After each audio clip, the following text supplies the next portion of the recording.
अव्यक्त बाप दादा। मुरली का टाइटल है ग्लानि को गायन समझकर रहम दिल बनो। सेम साकार मुरली की मिलेंगी ये सब लेकिन बात। बाबा ने डिफरेंट वर्ड्स बोला, ग्लानि को ग्लान समझ लो अभी। अपकारियों क्या पर भी लिखा है? ज्ञानी को गायब समझकर गायन गायब ग्लानि ग्लानि यानी तो ग्लान नहीं नहीं, कोई वो तो पता है, गायन समझ के। ओके, गायब मुझे दिखाई दिया। गायन मुझे गायन गायब हो गया। गायन। ओके ओके, समझ गई, गायन समझकर। ओके। अपकारियों पर भी उपकार करने का गुण सिखाने वाले सबके कल्याणकारी शिव बाबा सौभाग्यशाली बनने वाले बच्चों से बोले, अपने चमकते हुए तकदीर के सितारे को देखते हो। बाबा पूछ रहे हैं सबको कि अपने चमकते हुए सितारे देख रहे हो। तकदीर का सितारा सदा चमकता रहता है अथवा कभी चमकता है और कभी चमक कम हो जाती है, अर्थात घटनाओं रूपी घटा के बीच छिप जाता है, या कभी इन स्थूल सितारों के समान। जैसे स्थूल सितारे स्थान बदली करते हैं वैसे स्थिति बदली तो नहीं होती है। यह तकदीर की लकीर अभी चढ़ती कला और अभी अभी ठहरती कला व गिरती कला ऐसे बदलती तो नहीं है, क्योंकि संगम युग पर तकदीर की रेखा परिवर्तन करने वाला बाप सन्मुख पाठ बजा रहा है। ऐसे तकदीर बनाने वाले बाप के डायरेक्ट बच्चे उन्हों की तकदीर श्रेष्ठ और अविनाशी चाहिए, ऐसे वैसे नहीं बाबा के, अविनाशी चाहिए। ऐसी तकदीर अन्य कोई भी आत्मा नहीं बना सकती, जैसे बाबा के बच्चे बना सकते हैं। ऐसे तकदीरवान अपने को अनुभव करते हो। श्रेष्ठ तकदीर बनाने वालों की निशानी क्या हो जानते हो? ऐसा तकदीरवान हर संकल्प में, हर बोल में, कर्म में बोलो फादर करता होगा। संकल्प भी बाप समान विश्व कल्याण की सेवा अर्थ होगा।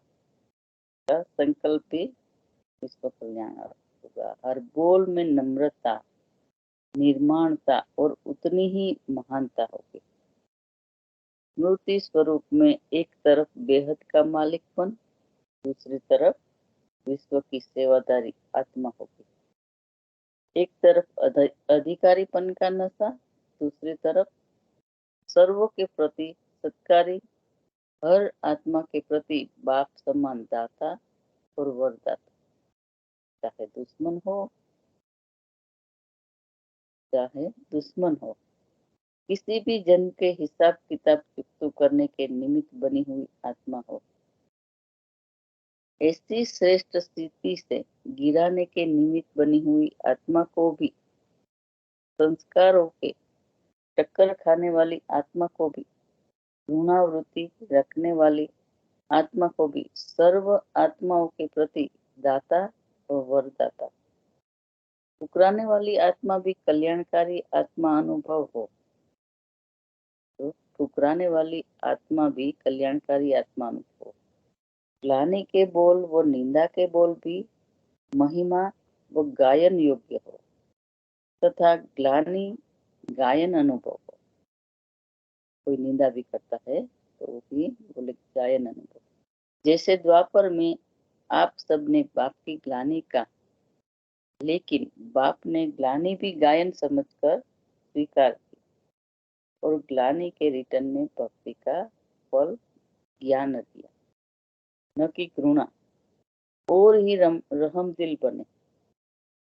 ऐसे फॉलो फादर करने वाले ही श्रेष्ठ तकदीरवान बनते। तो बाबा देखो, आज की मूली से एक मिनट आत्मा, आज हाँ की में बाबा ने ये कहा ना कि जैसे कि रहमदिल बनना है, लेकिन यहाँ पे पूरा क्लैरिफाई किया बाबा ने कैसे रहमदिल बनना है। और हमारे पे, हम बच्चों पे उन्होंने रहम किया। कैसे रहम किया? हमने तो उसकी ग्लानि ही की थी द्वापर से, लेकिन वही ग्लानि को बाबा ने गायन समझा कि मेरे बच्चे मेरे को याद तो करते, ग्लानि के हिसाब से भी गायन करते हैं ना, मेरे को याद तो कर रहे। तो बाबा ने कहा उसके ग्लानि के रिटर्न में बाबा ने भक्ति का फल ज्ञान दिया। बाबा ने कहा वो गुस्सा नहीं किया, नफरत नहीं की, धुना नहीं की, लेकिन रहमदिल बने। राइट, तो बाबा ने आगे भी हम बच्चों को बता दिया कि ऐसी ऐसी आत्माएं आएगी।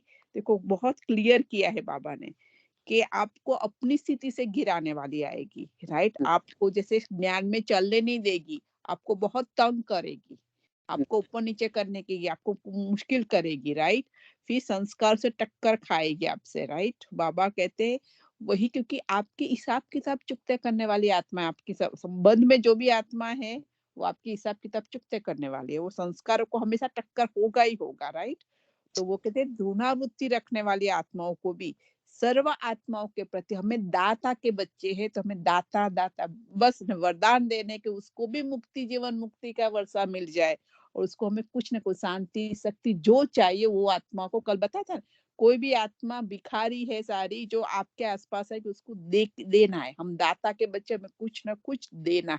तो बाबा के सर्व आत्माओं के प्रति दाता व वरदाता या मुक्ति, जीवन मुक्ति का वर्षा, उसको हमारी शुभ भावना, शुभकामना, शुभ संकल्प उसके लिए होने चाहिए।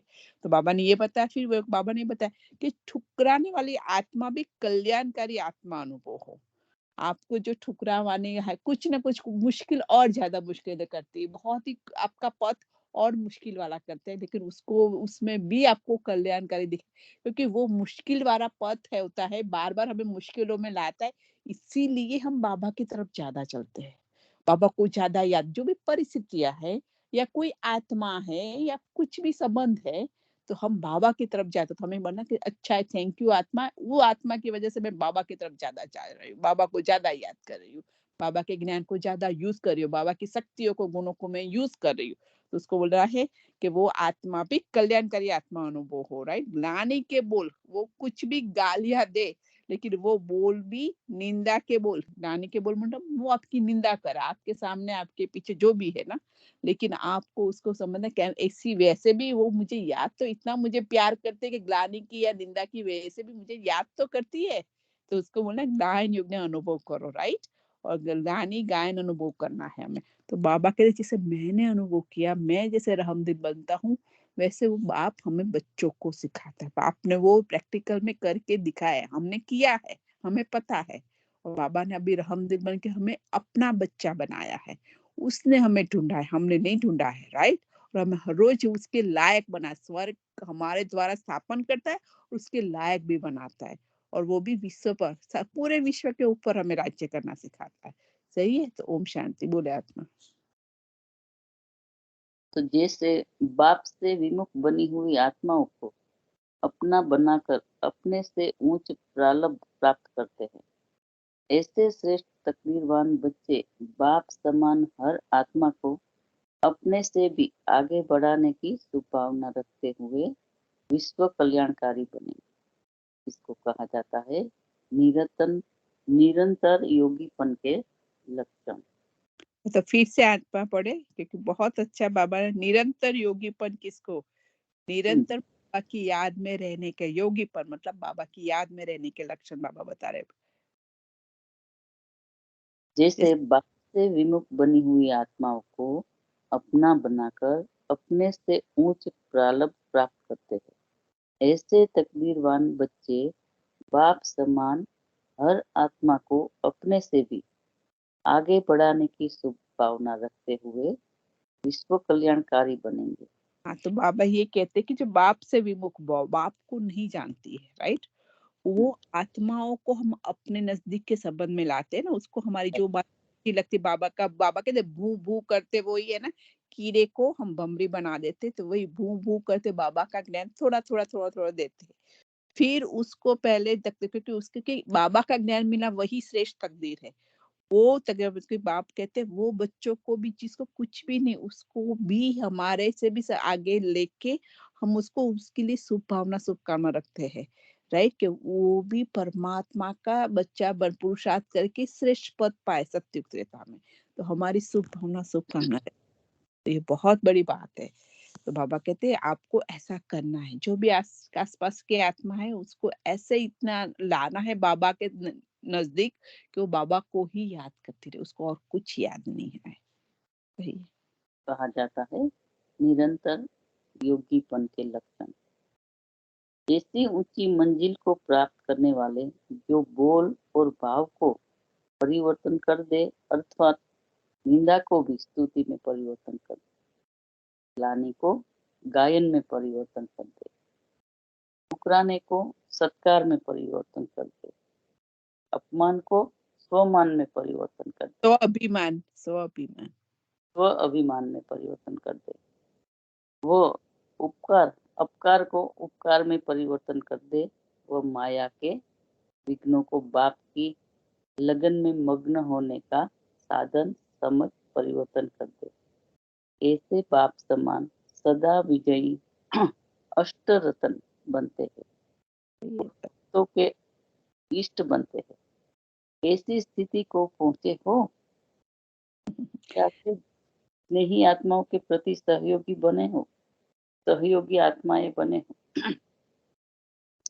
होपलेस केस में वह ना उम्मीदवार को उम्मीद का सितारा बनाना, कमाल इसी बात में। तो बाबा यहाँ पे कहते हैं सिर्फ स्नेही आत्मा, आपको जो स्नेह करता है, आपको पसंद करता है, उसके प्रति सिर्फ सहयोगी नहीं बनना है, राइट। जो होपलेस है, जिसमें कोई आशा नहीं है, किसी को, आपको भी नहीं है, किसी को भी नहीं, आपको होता ही नहीं कि ये होगा, बाबा का बच्चा बनेगा कुछ, या मुझे कुछ सहयोग करेगा कुछ भी सेवा के कार्य में। लेकिन बाबा का होपलेस जो है, जिसमें कोई होप नहीं, कोई आशा नहीं आपकी, वो ना उम्मीदवार को भी उम्मीदवार का सितारे बनाना, वो कमाल इसी बात में है। और बाबा ने आगे बता दिया कि विजयी अष्ट, सदा विजयी अष्ट रत्न बनते हैं।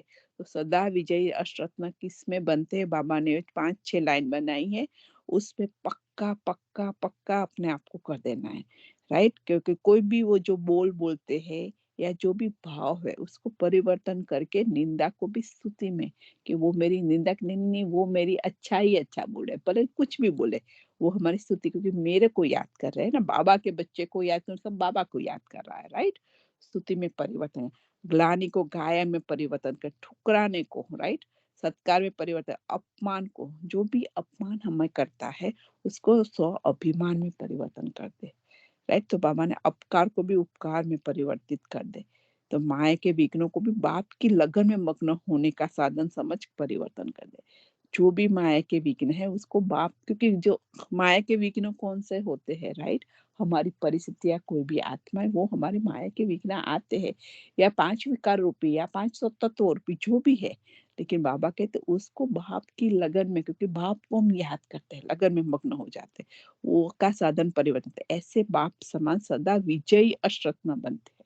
तो मैं अगर सदा विजयी, हम पूछते हैं विजयी, भूमिका में सॉरी, स्वाभिमान भी स्वमान की ही बात है, मतलब वैसे निशा आंटी ने तो बराबर पढ़ने में वो करा था, लेकिन है वैसे स्वमान है, स्वाभिमान माना स्वमान, शुद्ध अभिमान कह सकते हैं इसको। यस, शुद्ध अभिमान कहो, अपना स्व का मान कहो। बाबा कहते हैं आप खुद का तो मान रखो, मैं जो कहता हूँ उतना करो बस। खुद का खुद मान रखो, और कोई रखे ना रखे, इतना आप करो। बाबा कहते हैं समाज में रहने वाले ही फिर इस तरह से तो अभी आपने उसको स्वाभिमान कहते हैं, self respect, self in short स्वाभिमान। यस, सही, हाँ बोले आप। तो ऐसी कमाल दिखाने वाले बने हो या सिर्फ बाप की कमाल देख हर्षित होने वाले बने हो? जबकि फॉलो फादर है तो कमाल करने वाला बनना है, न कि देखकर हर्षित होने वाला बनना है। समझा? इसको कहा जाता है फॉलो फादर। जैसा समय वैसे अपने कदम को बढ़ाना चाहिए।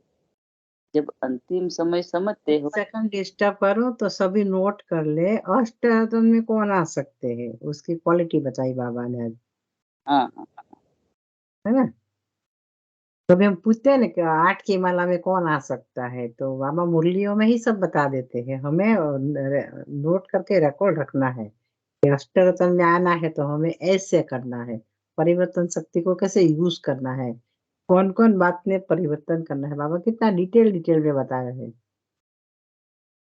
ठीक है ना? सही है।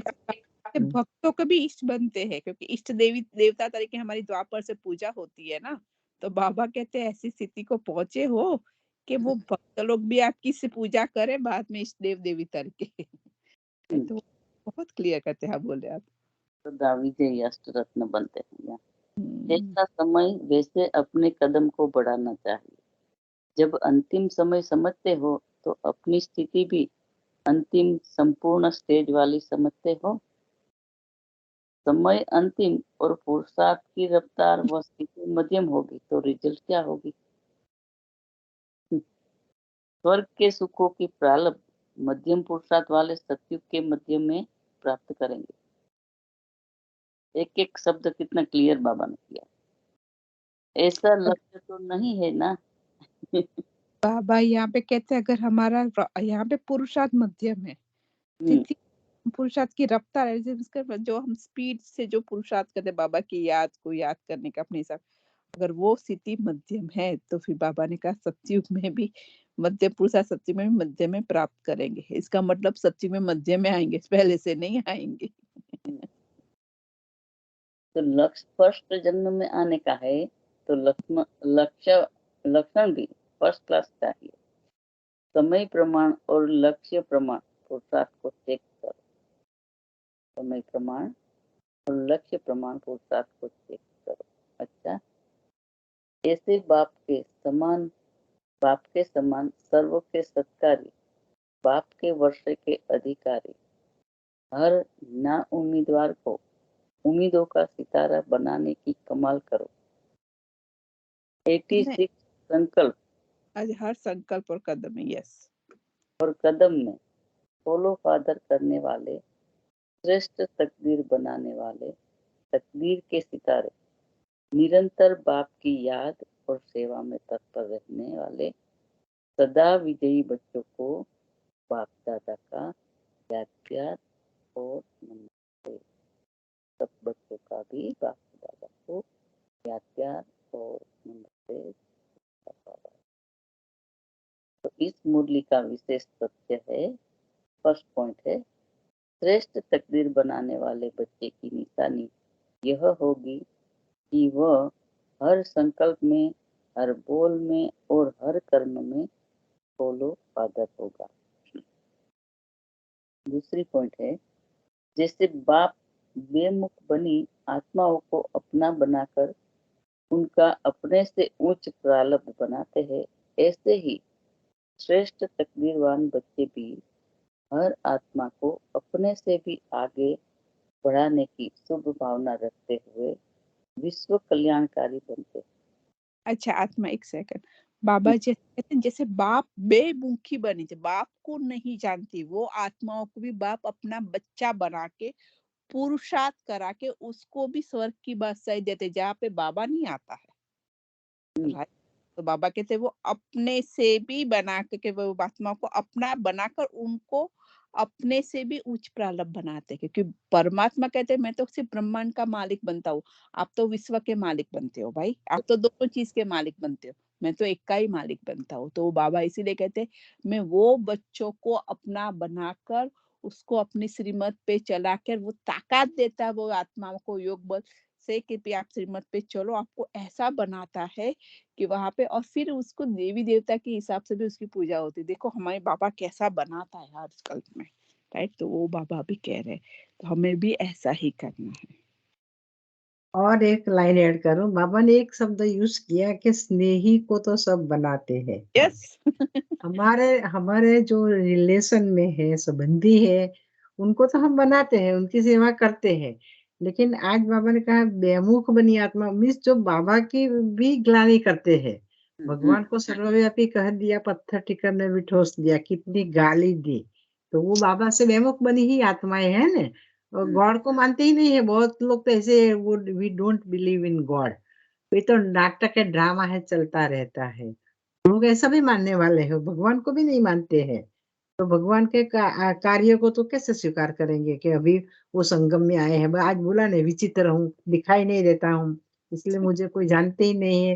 जानेंगे तो मानेंगे ना मुझे, मैं आया हूँ पता ही नहीं है, क्योंकि मैं विचित्र हूँ। तो बाबा देखो ऐसी-ऐसी आत्माओं को भी बाबा कहते हैं ना कि दुश्मन को भी गले लगाना है, सबके ऊपर रहम करना है। आज बोला ना बाबा ने, कौन क्या करता है वो नहीं देखना है। बाबा थोड़े देखते हैं, कड़वे बच्चे को मुरली दूसरी चलाते हैं, मीठे बच्चों के लिए दूसरी चलाते, ऐसा तो नहीं है ना। तो बाबा रहम दिल है, बाबा कहते हैं ना क्योंकि वो अपने संस्कारों से परवश है, या ड्रामा में उसका पार्ट ही ऐसा है, तो उनकी कोई गलती नहीं है। लेकिन बाबा का फर्ज क्या है? बाबा कहते मुझे तो सबको मुक्ति देके ले जाना है ना घर में, ऐसे गंदे थोड़ा यहाँ छोड़ के जाना है। इसलिए बाबा जब रहम दिल बनते हैं तो बाबा कहते हैं बेमुख बनी आत्माओं को भी, आपको भी, जैसे बाबा को फॉलो करना मीन्स बाबा अपने से आगे रखते हैं, तो हमको भी अपने से आगे वो आत्मा जाए, श्रेष्ठ बने, अपना पूरा भाग्य ले, वो करना है। और बाबा ने खास समय का इशारा दिया है। समय के अनुसार हमारी स्थिति होनी चाहिए, चेक करें हम, अभी समय कौन सा चलता है, ये तो रियली लास्ट समय आ गया है। तो लास्ट समय में हमारा पुरुषार्थ भी लास्ट वाला है, स्थिति लास्ट वाली है, हम फरिश्ते बन गए, हम मध्य में ही तो अभी नहीं लटके हैं, बाबा कहते तो फिर मध्य वाला ही प्राप्ति होगा। देखो बाबा का एक-एक शब्द राज बताता है, हमें हमें उसको सीरियसली लेना है और उसी अनुसार पुरुषार्थ करना है ना? थैंक यू निमित्तात्मा। तो तीसरी पॉइंट बाबा सबको अलर्ट कर रहा है, हम लोग तो क्या है बाबा का, आज बाबा ने बोला ना कि सीनियर लोग तो क्या है खाली शंखध्वनि करते हैं। बाबा ने कितने एग्जाम्पल दिए, पढ़ाने वाले को बुद्धि में याद रखते हैं, है ना, लेकिन उनके द्वारा कराने वाले को भूल जाते हैं। यदि यदि कोई वकील पढ़ाता होगा लॉ कॉलेज में, तो उनको भी बुद्धि देने वाले, ट्रस्ट करने वाले जो ऑलमाइटी है, उनको कोई याद नहीं करते हैं।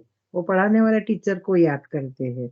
लेकिन बाबा यहाँ हमारी स्मृति कैसे दिलाती है, करण करावनहार वही है, वही सर्वशक्तिमान है, जो उनको हम भूल जाते हैं। और अच्छा, बाकी तो निमित आत्मा बहुत अच्छा समझा रही है, इसलिए मैं सुनती रहती हूँ चुप होके। तीसरी पॉइंट है और आगे बताइए। हाँ, माया के विघ्नों को पाप की लगन में मग्न होने का साधन समझ परिवर्तन कर दे। ऐसे विजयी वक्त ही अष्टरत्न बन। आंटी ये बहुत अच्छे से आप समझाए, माया के विघ्नों को बाप की लगन में मग्न होने का साधन समझ परिवर्तित कर दे, ऐसे विजयी वस्त ही अष्टरत्न बनते। बाबा ने बहुत सारी परिभाषा बस आगे दी है, लेकिन एक बाबा ने कहा ने कि माया का जो विघ्न आता है ने, वो हमारे लिए अवसर समझो, हम अपॉर्चुनिटी समझो, बराबर ना। विघ्न नहीं आते तो हम बाबा को इतना याद नहीं करते, है ना। बाबा की याद में हम मगन हो जाते। मैं मेरा एग्जांपल बताऊं कि जैसे कि मेरा कल परसों बीपी बढ़ गया ना, मैं जितना टाइम हॉस्पिटल में रही, मैं बाबा से कनेक्टेड कि मैं तो हेल्दी हूँ, मैं कहाँ बीमार हूँ, मेरा रथ बीमार है और मेरे पिता एवर हेल्दी, तो मैं उनकी संतान भी एवर हेल्दी, मैं बीमार नहीं हूँ और बस बाबा से कनेक्टेड। तो जब ऐसी परिस्थिति आती है तो हमारा बुद्धियोग कंप्लीट बाबा से लग जाता है ना, हम कुछ भी याद नहीं करते हैं। तो एग्री। यहाँ भी बाबा है कैसे कि माया के जितने विघ्न आएंगे, इसलिए कहते हैं बाबा जितना दुख देना हो दो, तभी तो मैं आपको याद करूं। हाँ, तो हम बीमार होंगे तो और याद करेंगे, दुखी होंगे, कोई व्यक्ति विघ्न बनती है, परिस्थिति विघ्न। कल जैसे कि वहाँ अल्बर्टा में आग लगी, पूरे विश्व कितने कॉन्टिनेंट को उसने अफेक्टेड कर दिया उसके धुएं से। यहाँ वायुमंडल को भी पीला पीला बना दिया और धुआं धुआं वाला बना दिया। तो सब लोग कितना भगवान को याद करने लगे कि जब मिसाइल छूटेगी, एटम बॉम्ब छूटेंगे तो एटमॉस्फेयर क्या होगा, उसकी कल्पना भी नहीं कर सकते। जब इतनी आग लगने के बाद जो पॉल्यूटेड हो गया वायुमंडल, तो जब इतने सारे बॉम्ब फूटेंगे तो क्या होगा, रहेंगे ही नहीं उसको महसूस करने के लिए कोई। समझ गया ना।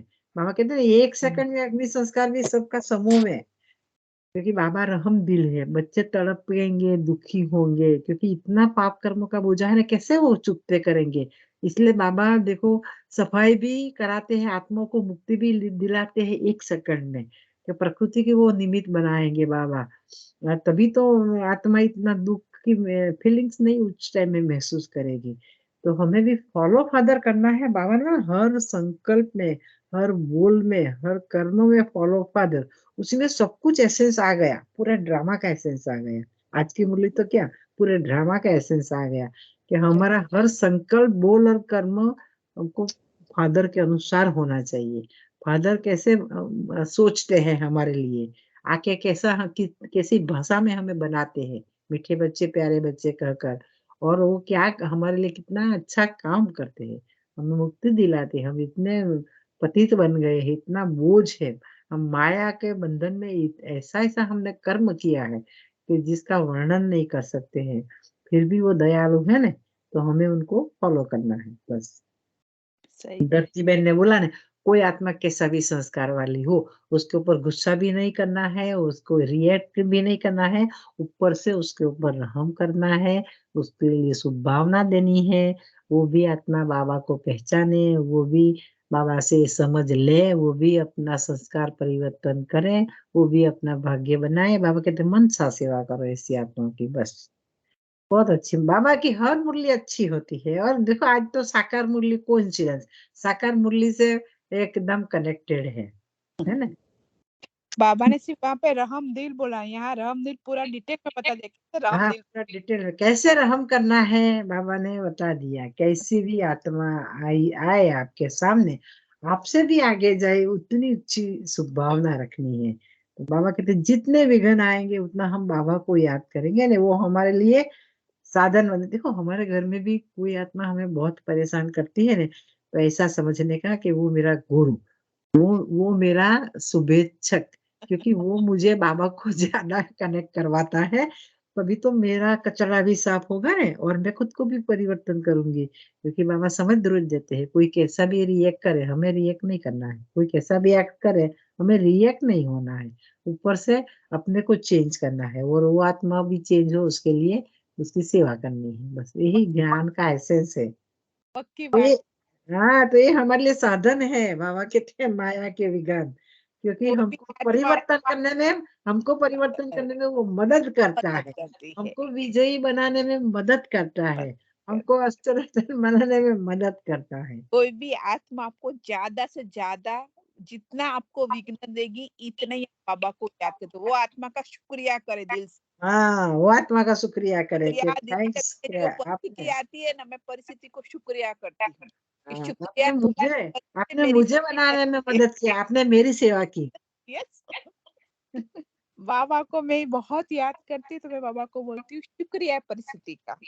ये परिस्थिति आने की वजह से मेरी स्थिति बनती है और मेरी सेवा और बढ़ती है, और मैं अपने आप को और ज्यादा चेक और तेरे से लगातार रहती हूँ लगन में, राइट। तेरी याद एक सेकंड नहीं छूटती उस टाइम पे मेरी, राइट। तो बाबा कहते, फिर मैं बाबा को तो बार बार परिस्थिति में बाबा कहते बार बार मैं भूल जाती हूँ या मेरी कम याद लगती है, आप मुझे इतना याद करते हो कि मुझे परिस्थिति बार बार भेजते हो कि मेरी याद लगातार रहे। फिर बाबा से ऐसे रूरियान करती हूँ, राइट, कि बाबा आप मुझे इतना याद करते हो कि मेरी एक सेकंड की भी याद आपको कम लगती है, तो आप फिर से मुझे परिस्थिति भेज देते हो कि बाबा बच्चा अभी फिर से सही से याद कर मेरे को। मैंने उस दिन क्या बोला बाबा को, ये मुझे क्या है, मुझे तो कोई पड़ी नहीं है, आपको ये रथ से सेवा करानी हो तो ठीक करो। मैं तो हेल्दी हूँ, मुझे कोई जरूरत नहीं है। शरीर छूट भी जाएगा तो कोई बात नहीं, हम तो एडवांस पार्टी में चले जाएंगे। लेकिन आपको अभी रथ से सेवा लेनी हो तो आपको ठीक करना पड़ेगा, मदद करनी पड़ेगी। राइट, हम वही कहते कि मैं हमारा हक है, हाँ हमारा हक है पिता से। अधिकार से लेना है बाबा से, तो यस, राइट। और देखो बाबा से अधिकार नहीं करेंगे तो किस पे करेंगे, अपना राइट। बाबा ने अपना बच्चा बनाया है, तो बच्चा तो बाप पे अधिकार पूरा करता है, और अधिकार से हर चीज लेनी है, और अधिकार जितना करेंगे ना इतना बाबा आपको अनुभव कराता है हर चीज का, राइट। बाबा ये चीज करनी है, ये टाइम पे करना है। जो संसार में भी जिद्दी बच्चा होता है ना, माँ बाप अंदर से तो खुश होते हैं, अंदर से हाँ अंदर से तो खुश होते हैं, लेकिन बच्चों को ठीक रास्ते में लाने के लिए बाबा कहते हैं कभी डंडा भी दिखाना पड़ता है। तो बाबा ये बात भी ऐसा करते हैं। राइट, पापा बहुत प्यार हम बच्चों को करते हैं, राइट। तो वही है। और देखो जो जो आत्माएं सुबह, क्योंकि ये सारे ज्ञान अमृत बाबा जो कहते हैं ना, वो रियल में ताकत भरता है। क्योंकि मैं पूरा दिन दौड़ती हूँ अभी, राइट, लेकिन मुझे जो सुबह ताकत चाहिए, तो वही ताकत मुझे मुरली से मिलती है, यस, राइट। राइट। मुरली कभी भी अपनी अंतिम स्टेज भी आ जाए ना, मुरली कभी अंतिम श्वास तक नहीं छोड़नी है। हमें सोते सोते बिस्तर में तो भी स्तर मुरली में भी पढ़ना, क्योंकि यही आपकी आत्मा की ताकत बढ़ाएगा, राइट। और वही आपको बाबा को निरंतर याद करने में हेल्प करेगा, अदरवाइज आपको हेल्प नहीं आएंगे, क्योंकि आपके हर परिस्थिति में, हर ड्रामा के राज को एक्यूरेट समझोगे आप, कि यही अभी होना चाहिए, इसीलिए यही हो रहा है और वही बेस्ट है हमारे लिए, राइट। बहुत एक्यूरेट हम समझते हैं उसको। मुरली हम रिकॉर्डिंग भी सुन लेंगे ने, चलो ठीक है सुन लिया, अब टाइम नहीं हो तो। लेकिन जब सुबह का जो नियमित समय होता है क्लास का, तो उसमें बाबा की सकाश मिलती है। देखो समझाने वाला ठीक नहीं समझाएगा, लेकिन बाबा हमारी सुनने वाले की बुद्धि को टच करेगा कि बाबा क्या कहना चाहते हैं, क्योंकि ये वरदानी समय है। ये बाबा खुद आते थे, सुबह का क्लास बाबा ने यूनिवर्सिटी बनाई, सुबह का क्लास बाबा ने फिक्स किया है, और वही चलता आया है यज्ञ में। तो इसलिए मॉर्निंग मुरली सभी को सुननी चाहिए। मैं तो बार बार कहती हूँ कि नहीं, सुबह कोशिश का स्नान, पसंद करें। ज्ञान सागर खुद प्रेजेंट होते हैं, यस, तो सागर का स्नान सुबह करना है, तो आत्मा शक्तिशाली बन जाएगी। हर स्नान करने से कैसे हम फ्रेश हो जाते हैं, शावर ले लेते हैं, तो जो यहाँ भी ये ज्ञान स्नान है, और परमात्मा के साथ उनसे करना है, वो हमें स्नान करवाता है। तो जब माता पिता करवाते हैं तो कितना साफ सुथरा होते हैं, बच्चे खुद होते हैं तो लोटी इधर डाली उधर डाली खड़ा हो गया, है ना, फर्क रहता है ना। बहुत तो फर्क। इसलिए मैं हाँ, एग्री हूँ आपके साथ। देखिए, कोई परिस्थिति ऐसी आती है कि आपको ना खुद कभी ठीक है, संजोग वसात ऐसा होता है तो बाबा को बोल देने का वो मदद करेगी, लेकिन बाबा बाबा को, कहते it should not be in routine. Yes. लेकिन हाँ, अमृत वेला नहीं मिस होना चाहिए। अमृत वेला के बाद आपको मुरली पढ़नी है, आपका मंथन वो नहीं मिस होना चाहिए। अगर शाम